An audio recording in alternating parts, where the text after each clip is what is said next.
3 વર્ષના સઘન સંશોધન બાદ વડોદરા શહેરમાં સ્પેન્ટ ફ્યુઅલ ટ્રાન્સપોર્ટેશન કન્ટેનરનું નિર્માણ થતાં શહેરનું નામ વિશ્વ કક્ષાએ પહોંચ્યું છે.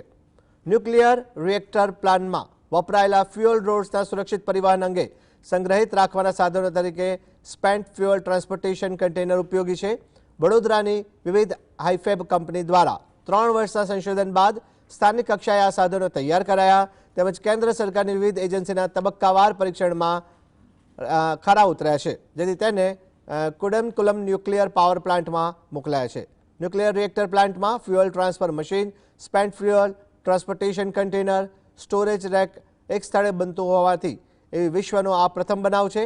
અત્યાર સુધીમાં આ સાધનો વિદેશથી આયાત કરવા પડતા હતા, પરંતુ હવે આ સાધનો વડોદરામાં બનશે. જે કોઈ વસ્તુ 1000 રૂપિયામાં થતી હોય આપણે 50 રૂપિયામાં બની શકે છે. એ રીતનો અત્યાર સુધી આપણે ઘણા બહારના દેશો ઉપર બહુ આધાર રાખવો પડતો હતો. હવે આપણે ધીરે ધીરે આપણા દેશની અંદર આ ટાઈપના મશીનરો, ઇક્વિપમેન્ટો, કમ્પોનન્ટો આપણે બનાવી શકીએ છીએ. અને ખાસ કરીને બરોડા વિવિધ હાઈફેબ જેવી કંપની અને આપણે આ જે જીઆઈડીસી કહીએ છીએ મકરપુરા, એનું ઘણું મોટું યોગદાન છે. દેશ માટે બહુ ઉપયોગી રહેશે, કેમ કે આ ટેકનોલોજી પહેલીવાર પ્રથમવાર અહીંયા આત્મનિર્ભર ભારત મેક ઇન ઇન્ડિયામાં બનાવવામાં આવી છે અને આગળથી આ ઇમ્પોર્ટ કરવું નહીં પડે. આ વસ્તુ આપણે અહીંયા ઇન્ડિયામાં બનશે.